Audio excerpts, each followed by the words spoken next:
बोलो जय सिया राम। यहाँ तो हमारे कानों तक आवाज नहीं आ रही है। और जो हमारे विष्णु भरा भगवान बैठे हैं वो क्या सोचते होंगे कि खाने में आगे और भजन में पीछे। देखो, भोजन में मात्राएं होती हैं पर भजन में मात्रा नहीं होती। भोजन को हमेशा हमें मात्रा के हिसाब से ही करना चाहिए। अगर मात्रा के हिसाब से ना किए और मात्रा से ज्यादा भोजन कर लिए तो अपच हो जाएगा। क्योंकि भोजन में मात्रा है, 4 रोटी खानी है, 5 रोटी खानी है, पर भजन में कोई मात्रा नहीं है।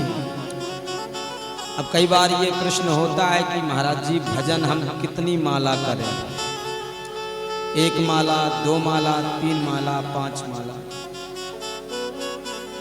तो हमेशा हम एक बात कहते हैं, जब तक मन लगे तब तक भजन करो।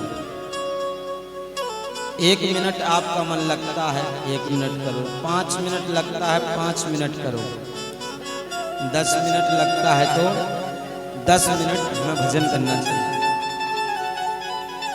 पर जितना भी हम भजन करें हमेशा मन से करें,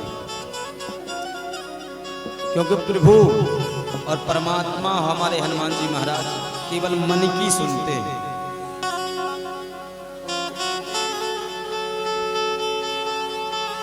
अब अपने मन में विचार तो बिल्कुल नहीं लाना है। महाराज जी दिव्य दरबार लगाने आए हो, ये मन की बात पहले ही प्रारंभ।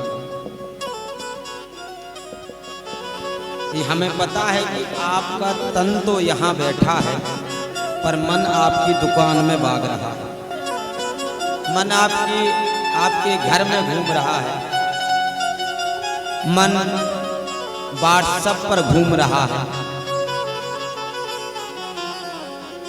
मन बहुत जगह घूमता है। तो यहाँ तन बैठा हो, मन ना बैठा हो तो दिव्य दरबार में बैठने का कोई फायदा नहीं, ना ही भगवान की शरण में बैठने का कोई फायदा नहीं। इसलिए मन से भी बैठना है और तन से भी बैठना है। आजकल के जितने भी नवयुवक हैं, बहनें हैं, भैया हैं, यह लक्ष्य तो अपने जीवन में बहुत बड़ा साथ है कि मुझे ये लक्ष्य चाहिए, मुझे IAS, IPS, मुझे टीचर, मुझे फौज में जाना है, मुझे पुलिस में भर्ती होना है। सपना बहुत बड़ा हम लोग देखते हैं पर जा नहीं पाते। क्यों नहीं जा पाते? क्योंकि ये मन जाने नहीं देता है। अगर मन ने सोच लिया,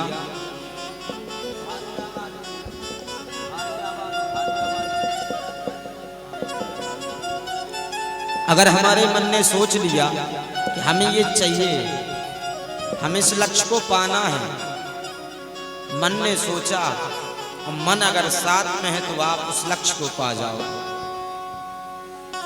मन अगर कुछ गड़बड़ करता है तो फिर कुछ नहीं होने वाला, क्योंकि सब कुछ मन ही कराता है।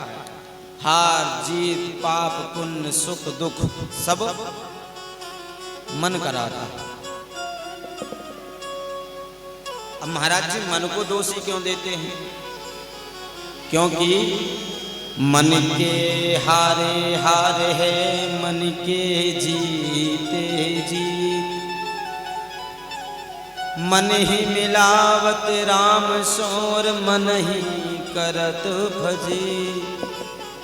ये मन अगर सोचता कि हमें भगवान को पाना है तो तुम भगवान को पा जाओगे। मन सोचता कि हमें कोई लक्ष्य पाना है तो पा जाओगे। मन ने अगर सोचा कि श्री सीताराम के दर्शन करने हैं तो आप कर लोगे। मन की गति है अटपटी, झटपट लखे न को। जब मन की झटपट मिटे तो झटपट दर्शन हो। ये मन बड़ा चंचल है, कैसे समझाऊं उसे? जितना भी समझाता हूं उतना ही मचलता है।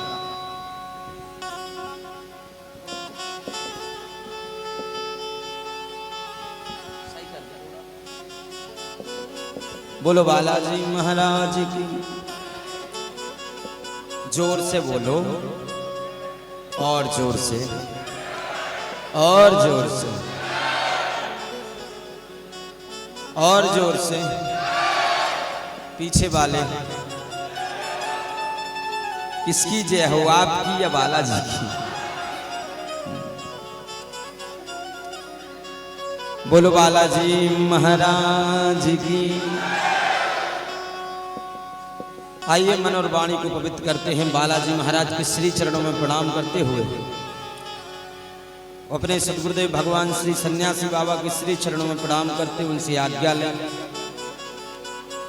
बाकी हमें पता है आप सब पर्चा के चक्कर में बैठे हुए।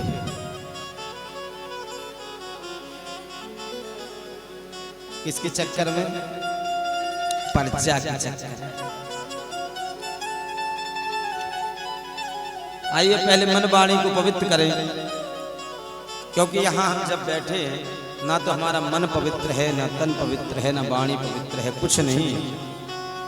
भगवान की कृपा कहाँ होती है? जहाँ मन भी पवित्र हो, तन भी पवित्र हो और जिह्वा भी पवित्र। तो आइए मन वाणी को पवित्र करने के लिए भगवान के हरि नाम संकीर्तन का सहारा लेते हैं। भगवान का संकीर्तन करना बहुत जरूरी है, क्योंकि ये मानव तन रूपी जो कपड़ा है, ये शरीर, अगर इस जिंदगी में कोई कलंक लग जाए इस शरीर को,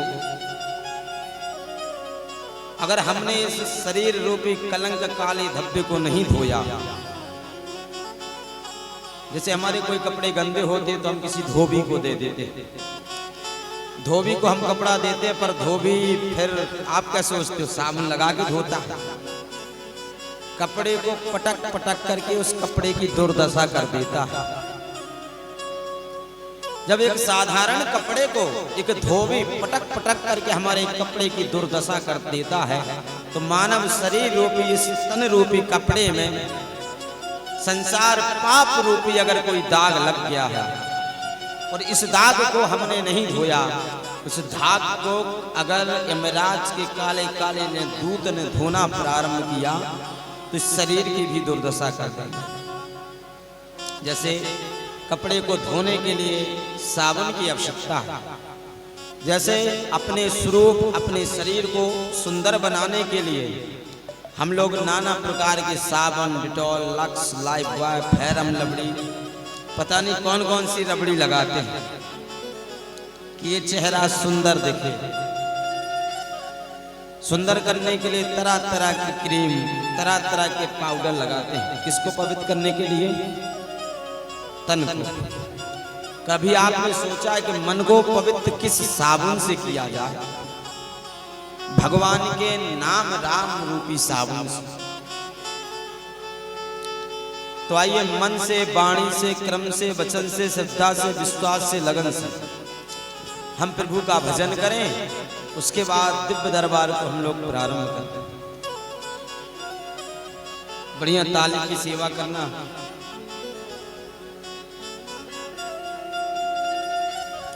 कौन कौन है हमारे राम जी का? हाथ उठाओ।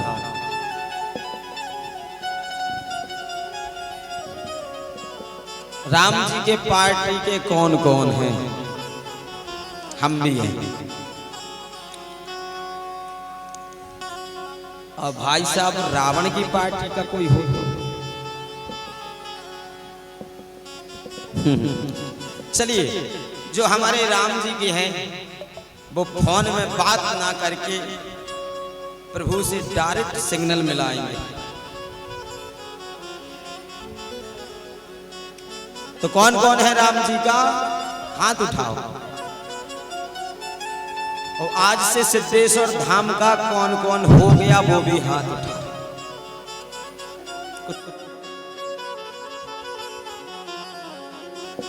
जो हो गए हैं वो हाथ उठाओ।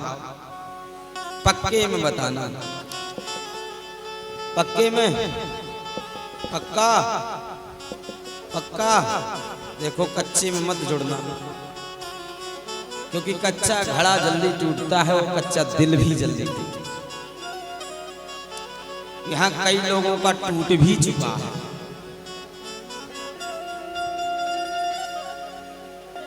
हाँ आइए, कौन कौन हो गया हमारे राम जी का?